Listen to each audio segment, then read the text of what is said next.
Hey guys, Jay Cherry here. How are all of you today on this Friday? It's beautiful, beautiful fall day. Um, I've got a heavy show today planned for you guys, and I want to get right into it.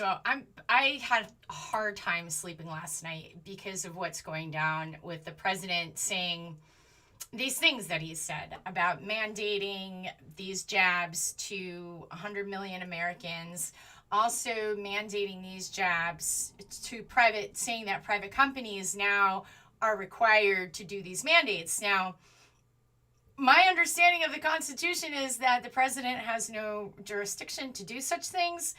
And also, one of the things that's really disturbing is this is in total violation of the Nuremberg Code, federal and state law, and a whole bunch of other things. So I'm going to play this little video. I'm going to move this down over here. So I have another drop from the Yale Insider. I'm going to get into that and have a few other headlines that I want to share with you guys of pertinence and things that I want you guys to know about.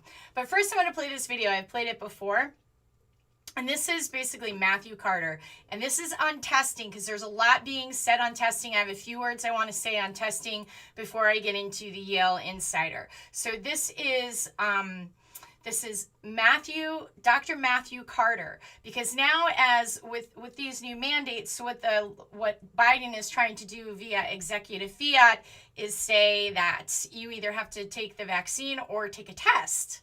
But take a listen to what an epidemiologist, the state epidemiologist of Connecticut, has to say on that very subject. I've played this video a lot of times before, but it's really important and very relevant to where we are right now.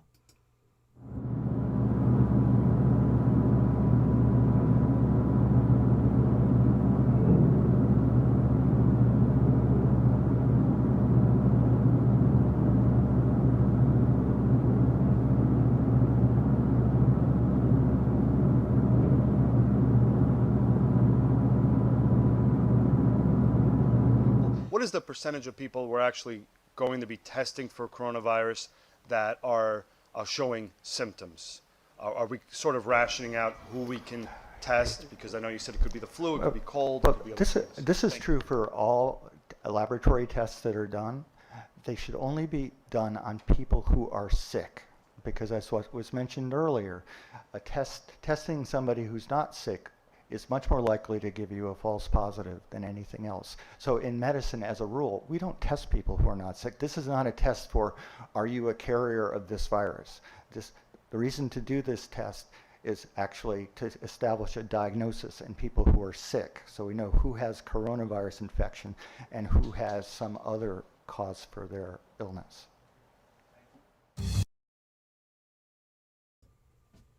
What changed? What honestly has changed now since March 2020, when Matthew Carter said it's not common medical practice to test people who are not sick? We test people who are sick, because if we test healthy people, it gives us a false positive. So what exactly has happened now with all this testing? If you don't take the jab, you have to get these tests, even though if you're not sick. I can understand if you were sick, right? And you would want to know, because there are some people who could get this virus who would be in danger. So you'd want to know if you have the virus. I could see if you're sick to say, well, let me get tested for COVID to see if I have it, just so that you know. But when you're totally healthy. So a new word I want to put out there to you guys, and I found this thanks to my journey with looking at the Yale stuff that I'm going to pull up for you guys in just a moment. But a new word, this is brand new. It's not a Scrabble word, though. You can't use it in Scrabble. It's called pouchy symptomatic.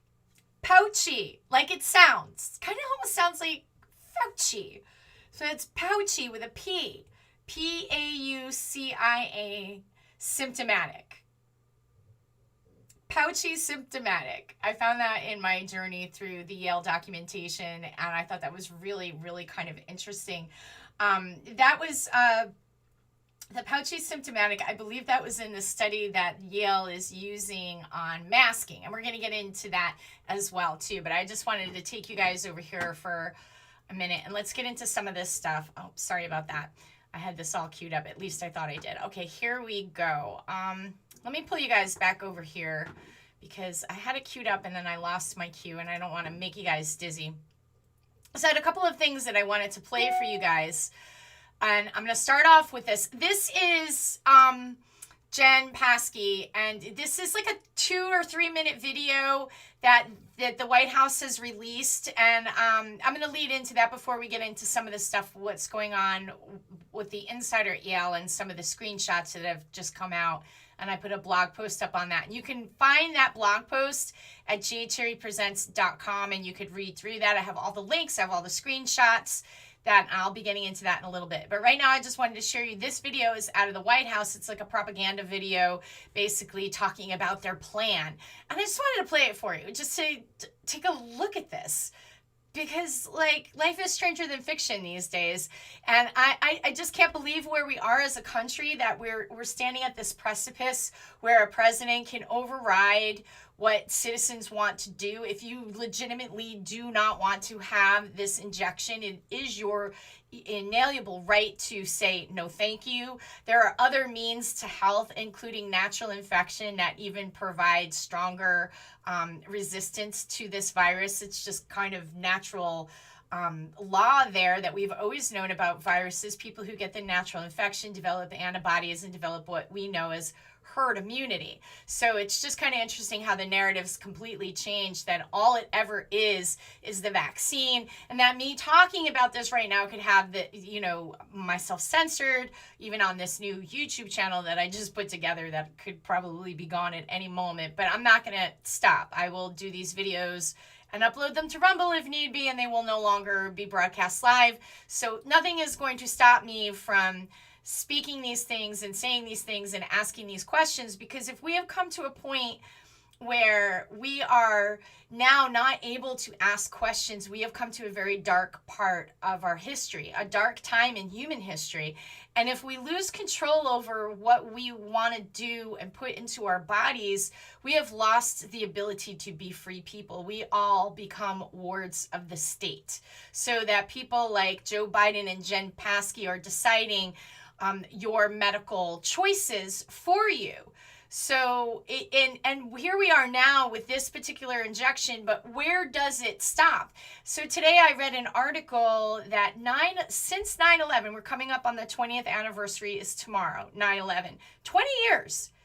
For 20 years, each president has signed us into an emergency with 9/11, related to 9/11 20 years ago. I just read that. So it gives the president special powers to, like, go drop a bomb in Afghanistan or Turkey or wherever the heck they want to drop a bomb without congressional approval. Have all these measures that we still have, like, why are you taking your shoes off at the airport? Who is that protecting? So it's just interesting, that correlation, because I see a lot of similarities with what happened on 9/11 and how our rights and liberties were usurped to protect us, keep us safe from terrorists. So there's always this enemy, this almost, this nebulous enemy. Now it's this virus. And the government is now creating enemies within our own country, where American citizens are being more divided now than ever before. Look, I just want to say out there, if you want to get a vaccine, that's your prerogative. I have no problem with that. I would never tell anyone what to do with their body or give medical advice. I'm not qualified to give medical advice. What my qualifications are is to ask questions. I can read medical studies. I can make opinions and draw those to my own conclusions about what I want to do. But I by no means want anyone to do what I'm doing or to take what I'm saying as verbatim or whatever. But I will say this, as lots of other people have said before me: do your research. You do have a brain. You have eyes you can read. You have a mind you can think. Do your own research. Make your own conclusions. Do what you feel is best for you and your family and your health. That's a personal medical decision. I didn't know. I never thought that would ever be up for debate. So anyway, let me get into this. This is Jen Paskey, and here we go. Hold on a second while I pull up that screen for you guys. Here we go. All right, I'm going to move myself over here. I'm going to see if I can blow her up. Hold on a second. Here we go. Hi, it's Jen Psaki. I'm the White House press secretary. Today, President Biden is rolling out the next stage of his COVID-19 plan. The plan has a couple of goals. One is to get more people vaccinated. There's about 80 million people in this country who are not yet vaccinated. Two, it's to keep our schools open and keep our economy going. And three, it's to reduce hospitalization. I just want to say that the CDC has said, and Fauci himself has said, that the vaccine does not stop spread or transmission. And when I start to show you guys the Yale stuff, you'll see that as well. It's not stopping transmission. So no vaccine is stopping transmission. The whole idea of a vaccine is that it'll lessen disease. The premise behind it is going to lessen disease. It's going to lessen your risk of a fatality, all that kind of stuff. But it doesn't stop the spread of a virus, okay? So just to be clear on that fact. And make sure we're saving more lives across the country. The President's six-pronged plan builds on the same science-based approach that we've been employing to date. I'm going to tell you what's included in it. One, we're going to focus. Really? Like that, we don't know that number one of the president's plan is to get a vaccine. I mean, every time we see the man, I think that word comes out of his mouth. A vaccine. There's photographs of vaccine. I think the public has been so inundated with vaccines that, it's very obvious. We should do a contest to count how many times, oh my gosh, if this were a drinking game, we'd be passed out drunk. How many times they say vaccine? It's just wild. Here we go. Focus on getting more people vaccinated. There's about 175 million people who are vaccinated in this country and 80 million who are not. So there are new requirements the president's announcing today. First is for companies with more than 100 employees. Second is for the federal workforce, requiring people in the federal workforce to be vaccinated. Third is for most healthcare settings, hospitals, hospices, most home healthcare work settings. We're also going to require that those workers are vaccinated. So our Constitution does not give Joe Biden the right to make these unilateral decrees, to make these requirements. Who is he? We don't live under a king. That matters. You see, because if we allow this, if we say, okay, we're just gonna raise our hands in the air, it's no big deal. We don't have to worry about these things. What difference does it make? Where does it end? Where will it end? It'll just keep pulling up and up and up and up like a giant ball of blah. So here, let me continue playing this.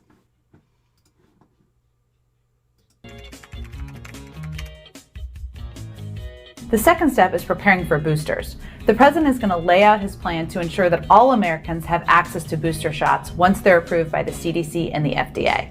So now the president is bypassing even the CDC and the FDA, who already has a million problems as it is, with a revolving door from pharma to the FDA and the CDC, like Scott Gottlieb, who was the commissioner of the FDA or the head of the FDA and is now on the board of Pfizer. So, and then there was Julie Gerberdine, who was also head of the FDA, or she was on the CDC. Julie Gerberdine was the CDC, head of the CDC, and now she's like president of president of Merck, went from the CDC to Merck. I don't know if she still is, but she went there. I'm just making a point that these agencies, the FDA, the CDC, they intermingle with the industry that they are supposed to be regulating. That's why we've had drugs like Vioxx, opioids, formaldehyde, even tobacco, cigarettes. Remember, doctor was number one recommended cigarette was a Camel. So the third step is keeping kids safe and in school. We know what works: masking, ventilation, testing, vaccinations. The president's going to send the clear message that we have your back if you're doing the right thing by our students. We want to make sure that kids are in safe environments and that parents can feel confident in sending their kids to school. I don't feel confident putting my kid in a mask all day when there's absolutely no randomized controlled trials that show the efficacy of masking children for hours and hours every day of the week. There is not one bit of science. I'm going to go through a study that Yale uses to justify the universal masking of children, and we're going to go look through that study and see what this study actually has to say on masking. But all of this other stuff, first of all, children are not eligible to be vaccinated. And the ones that are 12 years old and up that are being vaccinated, I'm going to show you stuff right out of the Comirnaty's vaccine package insert, also known as the Pfizer BioNTech vaccine, whose name suddenly changed. The FDA approved a vaccine for COVID, an mRNA vaccine, but it wasn't the same name as the original EUA vaccine. So that EUA vaccine is still under an EUA, and this new vaccine, Comirnaty or something like that. I'm not sure if I'm pronouncing it right. It's spelled weird. We're going to get into that. I'm going to pull up the package insert for you guys in just a bit because it correlates and it goes with what came out of Yale the other day. So, you know, these things are, how about just washing hands, staying home when you're sick, taking good care of yourself, allowing children to run and play, not creating a culture of fear and stress and rebreathing in your own air and all the bacteria and stuff just caught up on this mask. A group of parents in Florida took their children's masks and took it to a laboratory. I want to do that as parents. I think we should do that here in Connecticut, organize that, make that happen. It would be interesting to see what we find. That includes child care centers, and it also includes public schools across the country. The fourth piece is about increasing testing and masking. We want to make tests readily available, accessible, and affordable to people across the country, whether you're in a work setting, whether it's in a school setting, or even if you're able to test at home. And the president's going to announce steps to do exactly that today. The fifth step is about protecting our economy, specifically small businesses that are the backbone of communities across the country. How is this protecting small businesses? Because, COVID-19 shut the businesses down? No, COVID-19 didn't shut businesses down. Governors did. Government did that. We are talking about a virus with a 99.9% survival rate for most people, okay? Even the people who are immunocompromised and elderly have a high survival rate if treated early. And yes, there are treatments, no matter what the United States government has to say or the tech giants trying to censor this message. Joe Rogan recovered, whether mainstream media wants to see that and recognize it or not. These old style pharmaceuticals that have been around for a long, long time have been a staple in the American medicine chest for decades, and now all of a sudden are some scary drug that could kill you, which is not true. And what we are finding ourselves in is in a pharmaceutical takeover of information, because the pharmaceutical industry is driving this narrative and squashing the voices that say, hey, wait a minute, and have a counter narrative to this. When we don't allow the counter narrative and all we allow is this to be on our airways, we are seriously being propagandized and controlled. And this is not something that any one of us should accept, period. I'm going to play you some more of this. It's only about a minute more to go if you can stand it. Country. The president's going to make an announcement to build on a number of the programs we've already announced to date, making more funding available to small businesses across the country that are working to make ends meet. The sixth and final step is strengthening our surge response. We know different states and different communities need different things. We've sent surge response teams, about 1,000 personnel, already across the country to 18 states. And we're going to increase that in the weeks ahead to make sure we're helping communities get the assistance they need. Finally, the president knows the virus has no borders, and in the coming weeks, he'll outline the next steps we're going to take in our effort to become the arsenal of vaccines to the global community. If you want to learn more about the president's plan, the arsenal of vaccines to the global community. See, it all just comes down to that it's all about the jab and nothing else. Nothing else matters. It's all about COVID and the jab. And right now it's this jab, and they're talking about these booster shots. And interestingly enough, Biden had made this announcement that Americans could get booster shots on the 20th, and then two senior officials on the FDA dropped out. They quit because they were upset that the proper protocol hadn't been gone through to say that these boosters were going to happen, that they've even had approval. Israel is on a 4th booster. I'm going to show you that in just a second. Israel is on the 4th booster right now. Oops, sorry, we're done with you, Jen. Thank you. Here, this was a powerful meme that came by today. Let me just shrink this down. That's a powerful, poignant meme. Let me just pull up to where that post is that I want to share with you. Oh, here, I want to share this with you too, guys. If you haven't seen this, this is a great little video. This is about 2 minutes long. I'm just going to share this. Hold on a second while I pull you guys over here. Hold on. Here, this is military. This is a pilot in the military talking about other pilots. So let's take a look at what he has to say. So I'm wearing my upside down flag today, and I think that's appropriate because it signifies an America that's in distress. And maybe some people don't know this, but my dad just let me know this. A text message went out last night from the Secretary of Defense to all the active military personnel saying, you know, by 10 a.m. you have to go get the magic potion or you're going to be court-martialed. And so as a result of that, 12 F-22 pilots, the most highly trained pilots in the world, walked off the job. That's 12 million dollar aircraft grounded now. A dozen of the best pilots in the world, thousands of hours of training, millions of dollars of training, off the job. 16 crew members for B-52 bombers walked off the job. That's just 2 air bases. My aunt, who is a KC-135 boom operator that refuels planes, isn't getting the magic potion. She's gonna walk off her job too, most likely. So now we're reached this point for all you dumbasses who have not been speaking out about this and the mandates, the people who are quiet about it, the people who are pro-mandate. You're to blame for the situation that we're in because we're going to a bad place.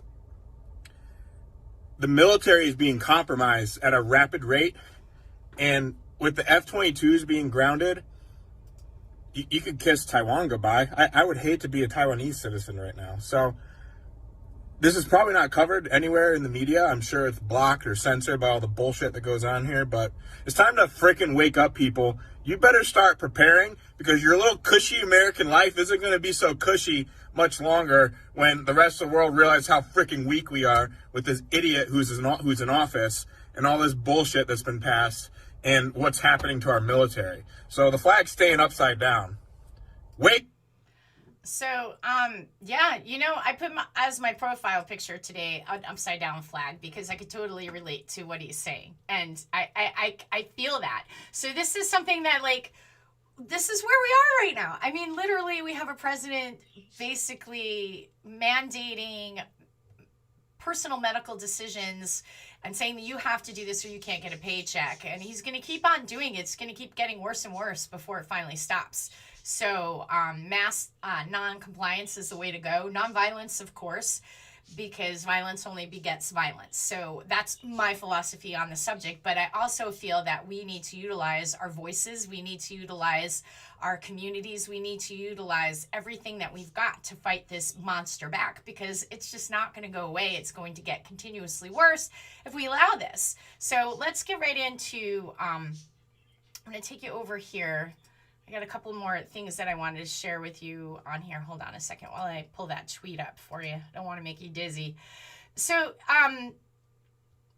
here we go. This is, I just wanted to show you this here. So recently, Connecticut College had to go remote because the students were all sick. I'm going to pull this up for you. So the students were all tested positive for COVID. I don't know if they're sick or not. I'm just saying that they're sick. Here, let me pull this up. So I'm going to go over here. So this is, hold on a second. Let me close this down here. So this here, Connecticut College goes remote due to COVID cases. Well, guess what? Students were required to have the vaccine. So all the students who tested positive were vaccinated. So how is this a pandemic of the unvaccinated, like Governor Lamont. Oh my gosh, there's a video I'd love to play for you guys. That was a couple weeks ago. There was a video of Lamont with his stumbling. A reporter actually asked Lamont, why are the kids, students were tested for COVID and more students who are vaccinated are coming back positive for COVID than students who are not vaccinated. And it's a very legitimate question. Why is this conversation being stifled? Why am I being censored if I bring these things up where I get the weirdest warnings and flags on my accounts, or I've had YouTube totally rip me off of a channel that I had for a long time for asking questions? Like, you're not allowed to ask questions. You just better shut up and do what you're told, kind of thing. That's not the country I want to live in. That's not the world I grew up in. I grew up wanting, as an inquisitive person, asking questions. I thought that's what journalists were supposed to do. Ask questions. So if this is the case, if the students who are vaccinated are testing positive who have already been vaccinated, why are you mandating this? This is no longer about health. So here's another interesting thing that I did not realize, and this is for all you guys here in the state of Connecticut. Our Josh Gabal, the state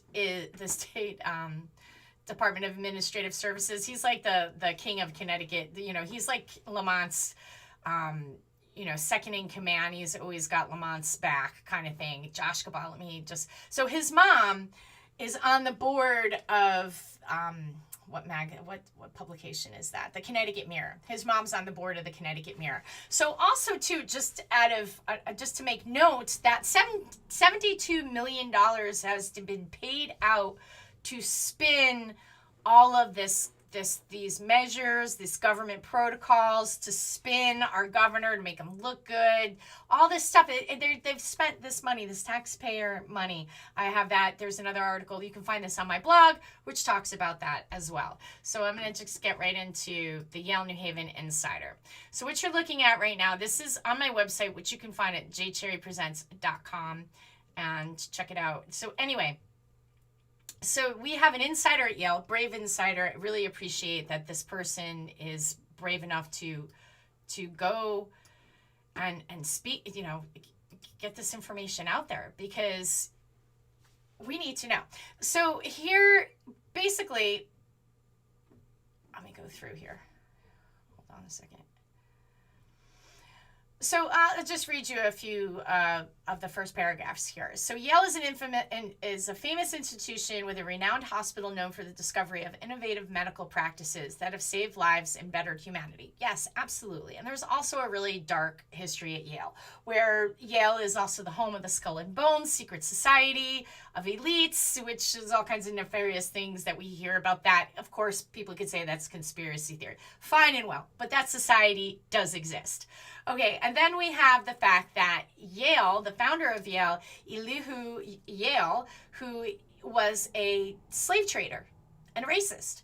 And there's a painting that hung and still hangs at Yale University of this. I think they might have moved it. It was in a more prominent location, and they might have moved it. And you can see that the little boy has this chain around his neck. And so, I thought that was pertinent, because what I'm feeling like now is that we have chains around our necks now of COVID, chains of COVID, where we are under threat of having to take a medical product we don't want, having to wear a medical device we don't want to wear, being threatened with loss of livelihood, being threatened to have restrictions and lockdowns, being blamed for others' suffering and death from a virus that no one has control over. Not the government, not the pharmaceutical companies. Nobody has control over viruses, okay? That's just not the way it works. Humanity has had to live with viruses all throughout time.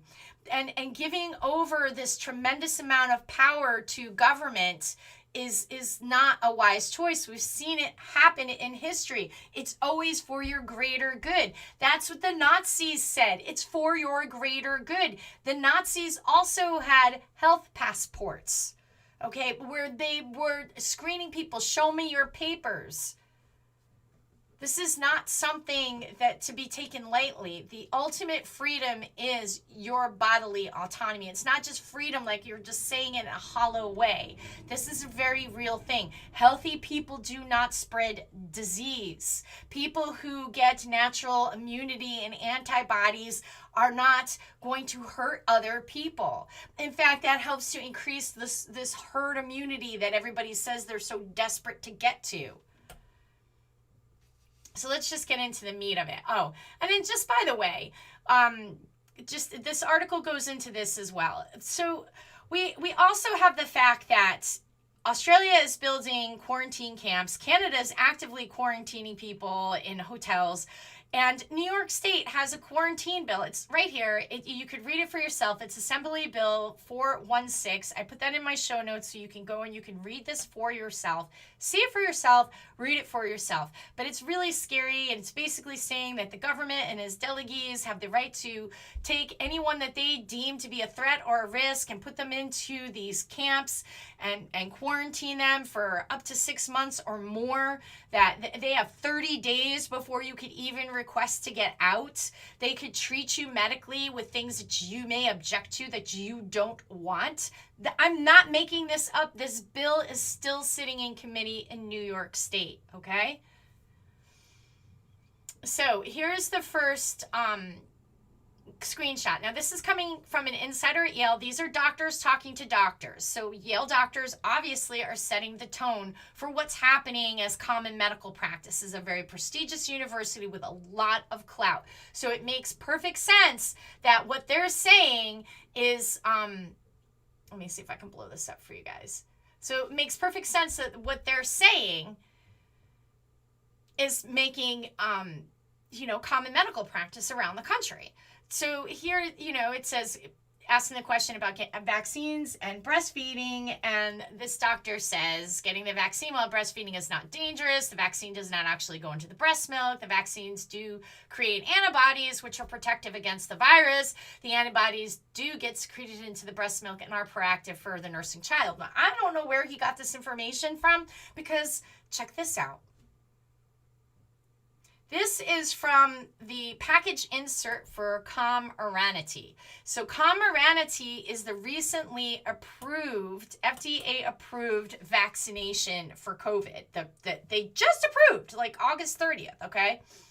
So what changed from August 30th to like September, to early September? What changed? So it clearly says it is not known whether Comirnaty is excreted in human breast milk. Data are not available to assess the effects of Comirnaty on the breastfed infant or on milk production. You can read the rest of this for yourself as well. I put all of the links and everything. You go to my website, Cherry Presents. I'm going to put that up right here for you guys to see it, jcherrypresents.com. You can find this on my website with all the links, the full article that I have here, just going through the screenshots that are coming from the Yale Insider. So then the next slide that we're going to see, the next snapshot, this one is talking about VAERS. So the person asked the question, is it true as of 8/20/21, the COVID shot has caused 623,341 injuries, 55,821 hospitalizations, 13,627 deaths, as reported to the Vaccine Adverse Events Reporting System? The response is, no, these are misleading statistics. Come on. VAERS is a federally established, is a government tracking system. It's a government tracking system. Why is it that they would put out this product, an EUA product, without the ability to properly track the injuries? So there, by law, by United States law, based on the 1986 the Vaccine Injury Act, all vaccine injuries are supposed to be reported. I describe this in more detail in this article where I talk about the 1986 Act, and I talk about the fact that the government recognizes it is a passive reporting system. So yes, and the argument to debunk it or why it's not even acknowledged, it should be acknowledged, It's passive, so anyone can report to it. A lot of people don't even know it exists. I think more people know about the vaccine adverse events reporting system now than they did a couple of years ago. But we have, in the medical freedom movement, who've been fighting for our children's right to bodily autonomy for a long time now, have said this over and over and over again to legislators, and they act like this just like they're acting now. Like, it's irrelevant and it doesn't matter. It absolutely does matter. So the government commissioned Harvard to do a study. So they hired Harvard, gave him $1 million grant to do a study on the VAERS system, and discovered that, here, I'll just read you a little bit of this quote right over here.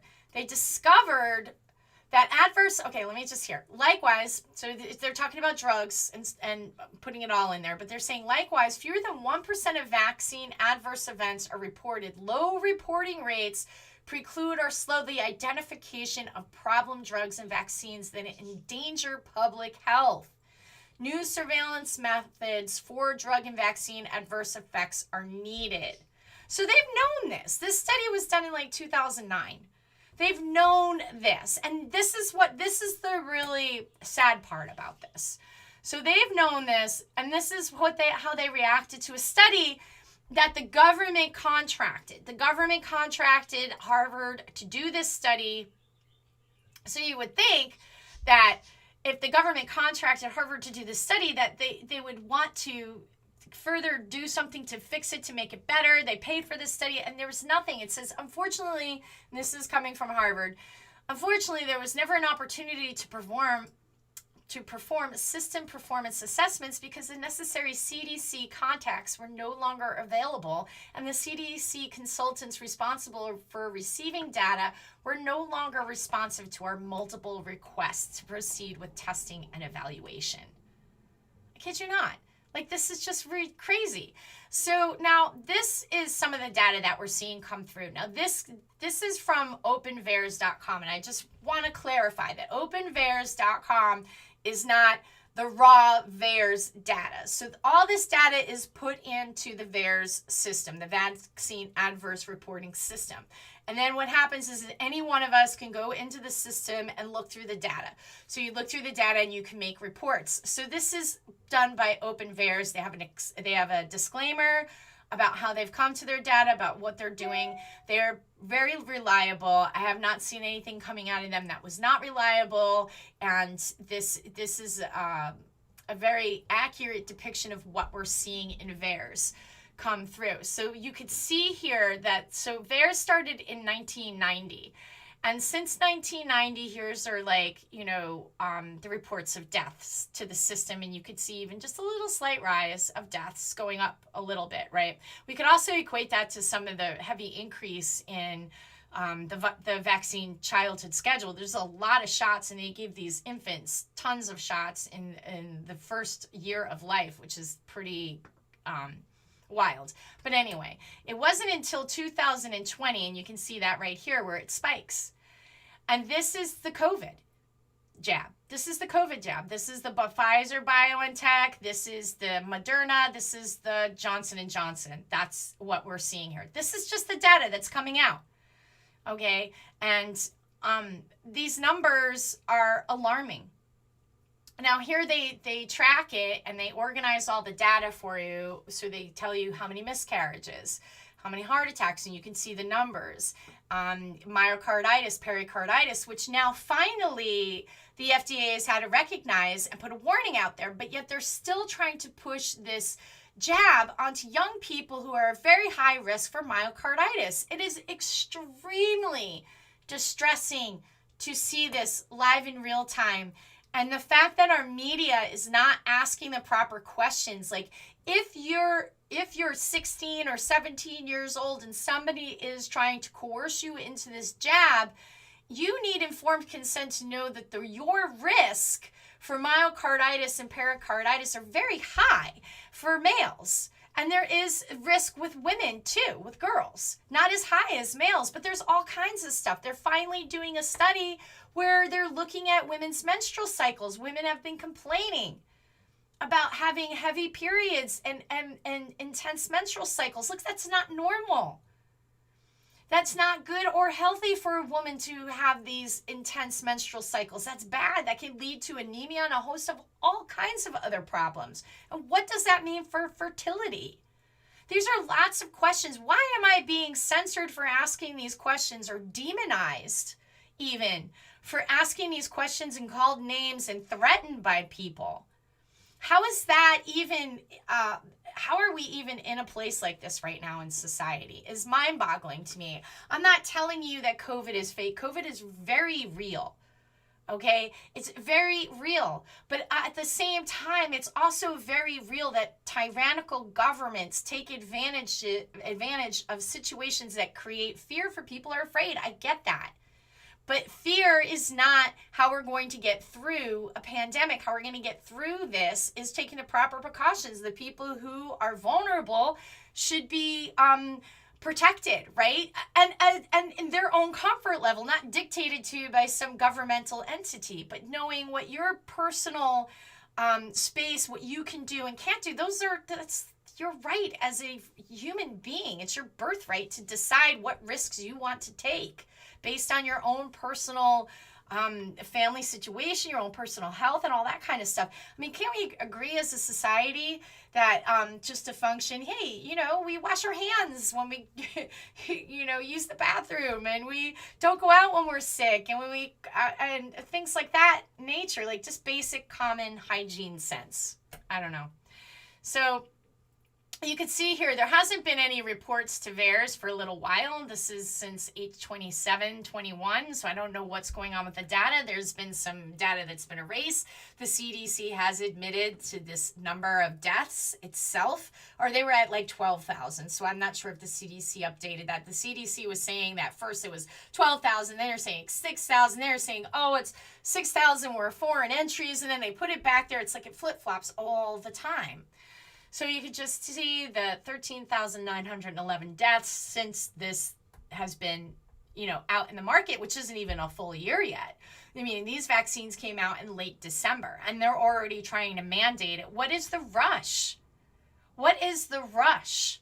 Oh, the Delta variant, Do you know that when you do a PCR test, it doesn't distinguish? It does not distinguish between what variant you have or not. They have to send it for genomic sequencing. That takes a bit longer. So when they're all this testing craze, and then I have questions about when they're doing the genomic sequencing, who is the company that's doing it? Is it Thermo Fisher Scientific? Thermo Fisher Scientific has a sketchy history with working with the Chinese using biometric surveillance to basically imprison the Uyghurs, this Muslim population of minorities in China, in the northern province of Xinjiang. But wow, let's just ignore that. And Thermo Fisher Scientific, who has gobbled up SEMA4, which is the testing giant that is also a holding for the First Lady of Connecticut, Annie Huntress Lamont. You can't make this stuff up. Connecticut, really, we are in the belly of this corrupted beast. We really are. And our highest esteemed institution, Yale, is definitely heavily part of the narrative that we're even seeing as a nation as a whole. So none of this stuff coming out of Yale is surprising to me. But the point that I'm trying to make is that you can take these things that have coming out from this insider who's upset, who's making accusations that they have a long haul COVID ward is full of children who are having myocarditis from that jab. So I'm not in there. I'm just asking questions. These are the things that I'm seeing. So this is a doctor at Yale. He is talking about the vaccine. What he's saying is pretty typical. He's just saying, here, I'll play the video. It's about 3 minutes. Of International Health at the School of Public Health said the vaccine confers immunity in 95% of folks against COVID. It does not confer immortality, meaning that people still will die of other things. But yet people can take these facts, distort them, and then put them out there. And they can be used, as this nurse says with regard to her, I think it's her daughter, in a way that draws conclusions that are contrary to what the truth is, which is the vaccine has been around for 10 years. It's been tested in humans. The technology. Been around for 10 years? Really? I have more to say on that, but I'm going to let him continue this. That'll be a whole nother post, a whole nother video. But he said that. It's been around for 10 years. There's a lot of stuff we can say about them studying these mRNA vaccines and antibody-dependent enhancement, okay? So, and we're going to get into a little bit of that, but let me let him finish. Technology is well understood. The clinical trials have concluded that at this point it is effective and safe. We know that. We will continue to monitor all of the effects, side effects, and protection that the vaccine confers for years. And we have no suspicion for any scientific reason whatsoever that it confers any long-term risk to anyone. We know that there are risks for this vaccine, just like there is for any drug or any vaccine, but all of those effects show up in the short term. There's nothing that's hiding in the grass, if you will, that's going to pop out sometime in the future. And I think the only way to try to convince people who are not convinced of that is through slow dialogue with trying to use that appreciative inquiry that we've talked about. Also want you guys to make note of that word appreciative inquiry. I'm going to do a whole story on appreciative inquiry. It's very interesting. It's just a tactic that they use to sway opinions. So it's interesting. Appreciative inquiry. And try to address each one of the points as they come up. Now, if someone just doesn't want to believe it, you're not going to get them to believe it. But if there is a group of folks that I think that have been swayed by misinformation, and I think they can be re-swayed by correcting those pieces of misinformation, and that's what we're trying to do, and that's what I think where the efforts are best spent. But each of you on this panel, I think, have had similar conversations with friends, loved ones in your own sphere. I know I have. And you may also have different ideas of how you can sway people's opinion and how you can use the facts when the facts have already been distorted and misused. Of international health at school. So he talks about facts, right? And let's take a look at this study. Now, this study, this is this is from PubMed.gov. You guys have heard of PubMed.gov. And if you haven't, I suggest you should familiarize yourself with PubMed.gov. I have a link to the study. I suggest that you check out that link and go read the study for yourself. Read this material for yourself. Read through these documents for yourself. I find it really interesting that people will scream like, oh, you're like, the facts, the science, and they are, I've read the science.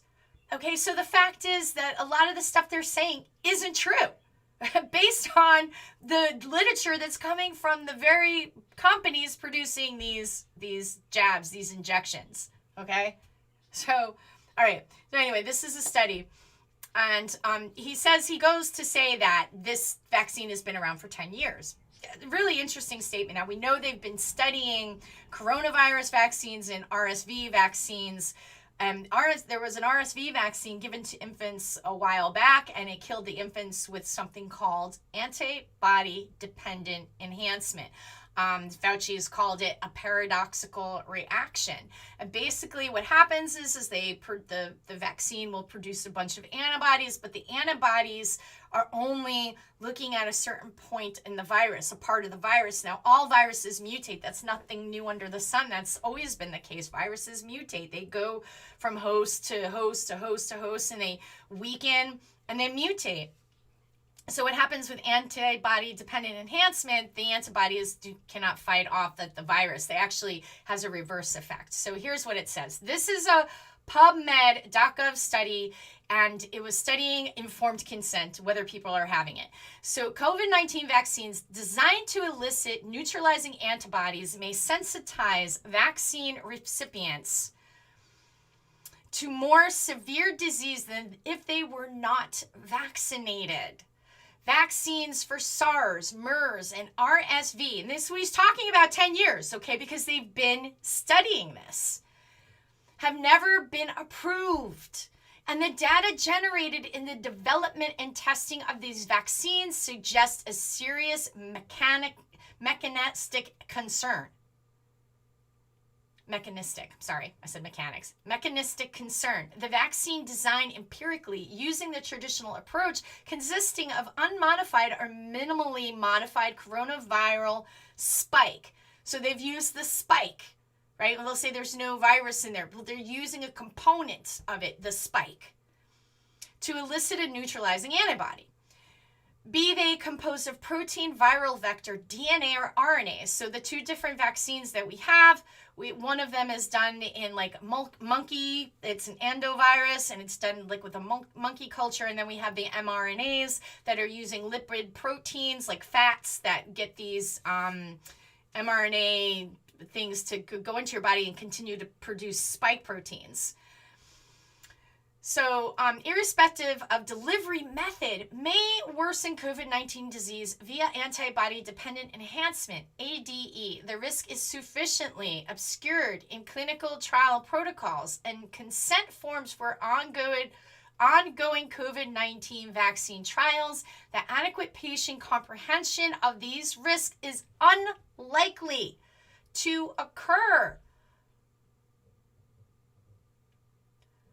So you're bypassing truly informed consent. Conclusions drawn from the study and clinical implications, the specific and significant COVID-19 risk of ADE should have been and should be prominently and independently disclosed to research subjects currently in vaccine trials, as well as those being recruited for the trials and future patients after vaccine approval, in order to meet the medical ethics standard of patient comprehension for informed consent. That's pretty heavy. And that to me is like, when you're saying that, I'm going to play you another video. So here it is about informed consent. We're talking about the fact that you are going to be denied your job or the ability to say no based on these government mandates. And there are people who are reaching out to me on a regular basis who are quite upset about what is happening, about the thought of losing their jobs, who do not want to get this jab. But I want to play you this little video. This is from the last dump that we had from Yale, and I'm just going to put it's 30 seconds long. Take a look.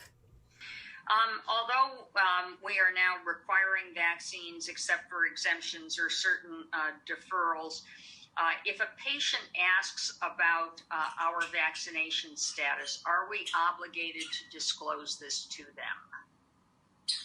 Nope. We don't have to reveal personal health care information to patients. Are patients allowed to ask that they be taken care of only by fully vaccinated staff? No. They can ask. Yeah. They can ask, yeah.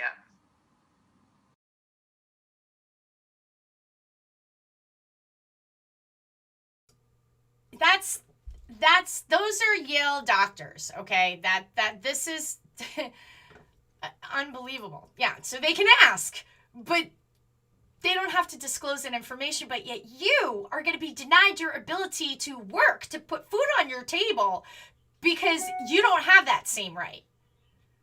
Or be denied medical care because you don't have that same right. So this is from the Comirnaty, this is from the vaccine package insert. This is right out of the vaccine package insert. A link to the vaccine package insert is in my show notes. It's on my blog. You can check out, oops, sorry guys, I didn't mean to do that. You can check out my blog. Hold on a second, let me just get this up here again. I'll move myself over here. So this, as you can see, efficacy in participants 16 years old and older. A couple of things that I highlighted. Study is ongoing. It's approved, but the study is ongoing. It's like a double-worded thing. It's like, it doesn't even make sense. This is from, so again, they changed the name to Comirnaty. And so it's right here, Comirnaty. So they changed the name. This is Pfizer. Okay, so study is ongoing. Now over here in study 2, let me just take this cursor so you can see it. In study 2, based on data accrued through March 13th, 2021. Approximately 44,000 participants, 16 years of age and older, were randomized equally and received 2 doses of Comirnaty or a placebo. Okay, participant. And the interesting thing is Comirnaty was already approved for in Europe. So that was really interesting. Or not approved, but they were using Comirnaty as their vaccine name in Europe. And in the United States, they were calling it BioNTech with like a number. It was like BioNTech 273 or something like that. And it was the Pfizer jab. And now they both have different names. That to me is really weird. I don't know why they did that, but I can ask questions. Well, why would the pharmaceutical company do that? Now, you know, Pfizer has been convicted more than 20 times for fraud and all kinds of felonies. And actually, Pfizer paid out was convicted for lying and fraud with drugs and stuff like that. It was like a $2 billion penalty that they had to pay. I'll do more. I'll do a whole show on Pfizer's violations. There are quite a few of them. I've talked about this before. I'm not going to get into all that. But I'm just saying that's an oddity that there are two different names. So as you can see, participants are planned to be followed up for 24 months for assessments of safety and efficacy against COVID-19. So this is as long as they've been looking at it, since March 13th, 2021, okay?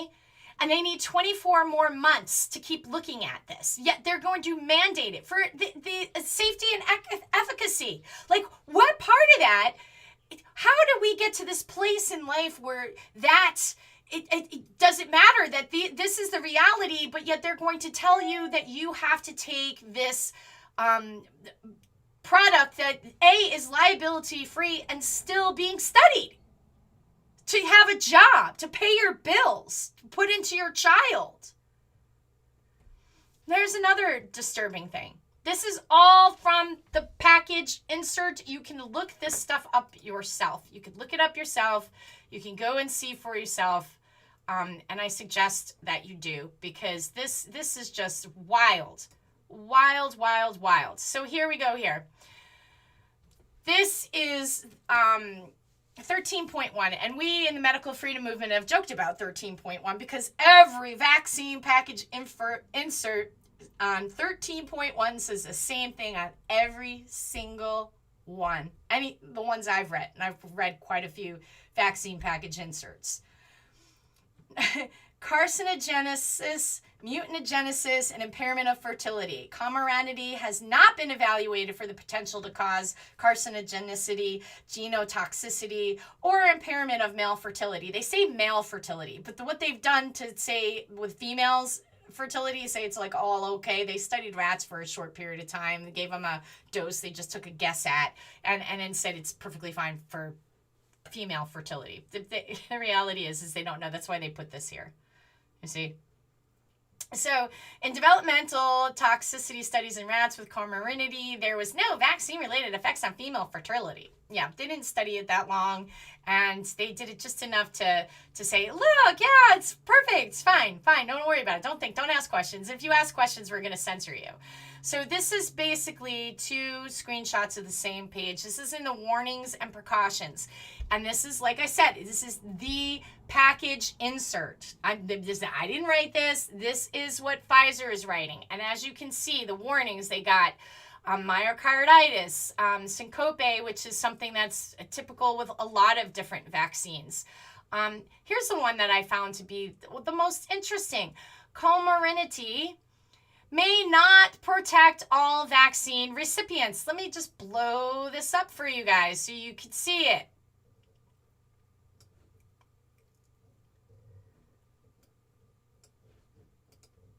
Oops, sorry about that, guys. Hold on a second. So, how did I get in the middle? Oops, no.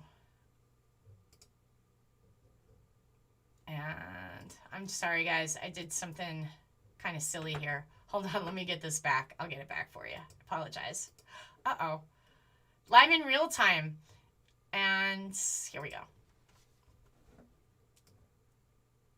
So let's see if I can get this. I apologize. I have a little bit of a snafu here. Let me get this back blown up for you guys. So as you can see here, I'm going to just pull this over. As you can see here, it says that may not protect all vaccine recipients, okay? So how is it that it's okay to mandate this stuff to people? How have we gotten here that we can mandate this stuff to people? And here it is with the myocarditis. And I want to blow this up a little bit more for you guys to read. This is the same page. I just have it. Let me blow this up. So this is on myocarditis. And you can see it says the observed risk is highest in males 12 through 17 years of age. Although some cases required intensive care support, available data from short-term follow-up suggests that most individuals have had resolution of symptoms within a conservative management. But we just read that they haven't studied them for very long. They've only been looking at this since March the 13th. All of this is very new. We have no idea about the long-term consequences of this. But look, they're going to admit it. So the information is not yet available about the potential long-term sequelae. The CDC has published considerations related to myocarditis and pericarditis after vaccination, including for vaccination of individuals with a history of myocarditis and pericarditis. A 16-year-old teenager that's a healthy athlete is the one that is falling to these myocarditis situations. I have seen more 16 and 17-year-old young, healthy, athletic males have their lives ripped out from under their feet who now have a serious heart condition. They produce this protein, excuse me, I can't think of the name of the protein. They produce this protein that it lets doctors know, like when they test the blood, these kids are looking like they're having heart attacks. This is not something to sneeze at. If the child's heart, if your young, healthy athlete, 16-year-old, gets myocarditis, the heart swells, it could leave scarring tissue on the heart muscle, and they may have heart disease for the rest of their lives, for a disease that they have no risk of dying from. And then they say that this getting this jab is going to stop the spread, and that's not true. Unbelievable. They say it in their own literature. Unbelievable. Just mind-boggling. Let's look again here what it says. It's mind-boggling. Comirnaty may not protect all vaccine recipients. This is just insane. Insane. Some more stuff here. Sorry, let me just blow this down. Some more stuff here. So as you can see, at the time of analysis, the ongoing study with data cut off. Cut off. They didn't look at it for very long. Okay? All the time of analysis of the ongoing study with the data cut off on March 13th, 2021. It's like 4 months. There were 25,000, 58.2%, 13,031 Comirnaty, and 12,000 placebo, 16 years of age and older, followed for 4 months after the second dose. 4 months. But they want you to sacrifice your health and well-being to take an experimental pharmaceutical liability-free product that if you get injured, nobody's going to do anything for you, not the federal government, nobody. They don't even have an adequate vaccine compensation program. The people who I've talked to who have been injured by this jab have nowhere to go, nowhere to turn. They're having GoFundMe campaigns. There's this man on Twitter. I feel so bad for him. I'm going to be reaching out to him soon. I feel so bad for him. This poor man is so sick. He has a GoFundMe campaign. He can't work. He can't do anything. He took it because he was told he had to.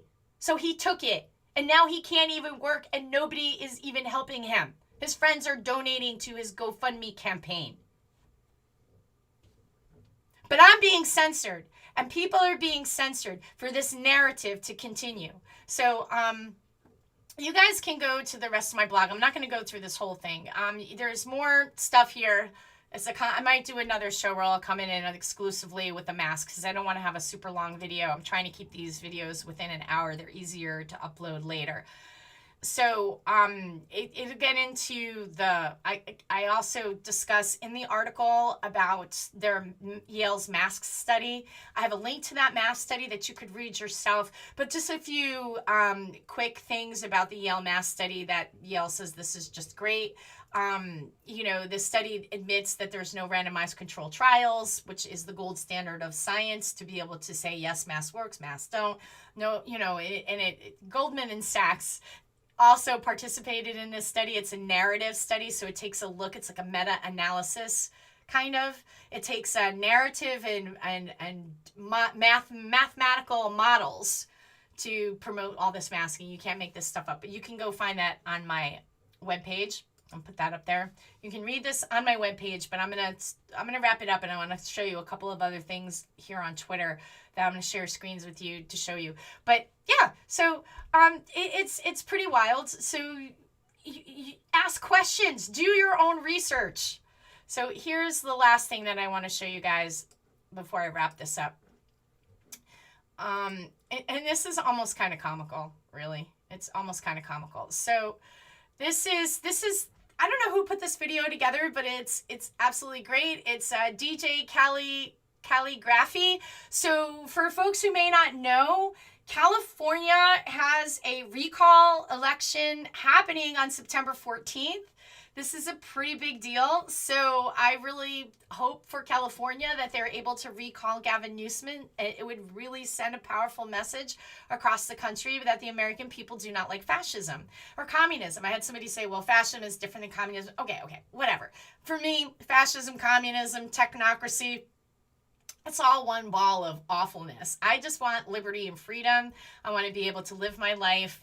And, you know, healthy people don't spread disease, so I don't feel like I'm some vector of disease. I'm not making people die. I'm not putting bad food in people's mouths or having them do bad things to their bodies or doing anything that's irresponsible. I'm just living my life and being a healthy human being as I have a right to. That's like really crazy stuff.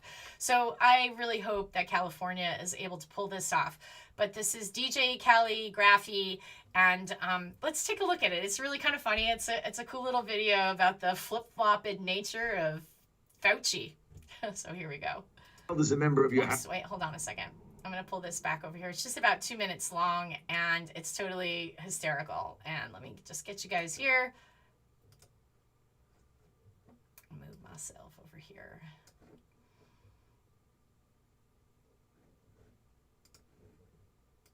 People should not be walking around with masks. Let me just state for the record that masks are not theater.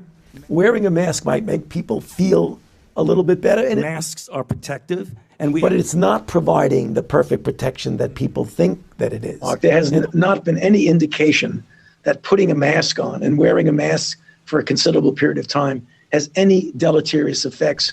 There are unintended consequences. People keep fiddling with the mask and they keep touching their face. And can you get some schmutz sort of staying inside there? Of course. You do not need to wear a mask indoors if, in fact, you've been vaccinated. Good that you're vaccinated, but in a situation where you have people indoors, particularly crowded, you should wear a mask. So even if you are vaccinated, you should wear a mask. If, in fact, you are vaccinated, fully vaccinated, you are protected, and you do not need to wear a mask outdoors or indoors. When the children go out into the community, you want them to continue to wear masks. You know, if you look at children outside, particularly when they're with the family, walking down the street, playing a game or what have you, don't have to wear a mask. The Academy of Pediatric actually makes that recommendation that children should be wearing masks from 2 years old onward. And you're asking now, if your child is a member of your household, can you walk outdoors with your child without a mask? According to that chart, the answer is yes. But the child can't, not to beat it to death. Yeah. Yes. Okay. Because now the CDC says, I mean, I think I've got this right. 1 mask is better than 0 masks. 2 masks is better than 1 mask. But you don't have to have double masks. Is that right? I mean, you know, it became clear that cloth coverings that you didn't have to buy in a store, that you could make yourself, were adequate. And then you want it to fit better. So one of the ways you could do it, if you would like to, is put a cloth mask over, which actually here and here and here, where you could get leakage in, is much better contained. are you a double masker, Dr. Fauci? It looked like you are. So, yeah, the hypocrisy. One last thing, guys. This is really just funny. This is the type of when you have a legislative body that when you have a legislative body that is obsessed with this perceived idea of safety, you get wacky things like this. So in the state of Connecticut, and they did pass this in California too, which I find interesting. I think they're trying to make like the car driver be their next bad, like, you know, they got anti-vaxxers. Now they're going to have like, you know, car drivers or something are going to be bad. It's just really wacky. So California has a similar law that they just passed, and I find that interesting. So this is the pedestrian law. And basically what the pedestrian law is that a pedestrian could just walk into the street and start waving and you got to stop. You cannot make this stuff up. How is this safe? How is this better for pedestrians? How is it better for anyone? But look at this ridiculous video. This is coming out of the state of Connecticut. This is what our legislative body did while the people of Connecticut were locked out. And mind you, our legislative body was getting drunk passing these ridiculous laws that affect your daily life. So you could be fined $500 if you do drive by one of these frantically waving pedestrians and you're confused and you don't know what the heck they're doing. So you're not sure that about this law or whatever. But here you go. Take a peek at this lunacy.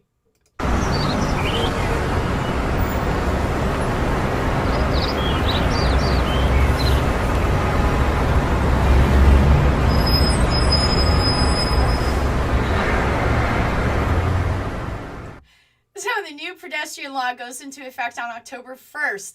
Pedestrians now have more power than ever. Make sure to follow the new pedestrian rules. Pedestrian safety, watch for me. So on that note, guys, I'm going to cut this out. And like I said, you can go to my website. You can read the full post with all the Yale screenshots, and join me on Telegram, where I am dumping some of these screenshots because I can easily share them there, and you can grab them there, you can meme them out, you can share them all over the place, wherever you want to. Expose this hypocrisy. Stay strong. At the end of the day, it is we the people. They're co-opting this. We're in this together. That is such a false narrative. When somebody is not respectful of your desire to say, hey, man, I'm going to pass on this jab. I'm not comfortable with it, but if that's what you want to do, I'm still going to love you. I have family members that have gotten it. I you know, whatever. Your choice is your choice. This is not about being anti. What it is, it's about being pro medical freedom, pro bodily autonomy. We're not all built the same. Not all of us will do well by this thing. And we already know by some of the information I was sharing with you that this thing does not work for everyone. And there are risks. And where there is risk, there must be choice.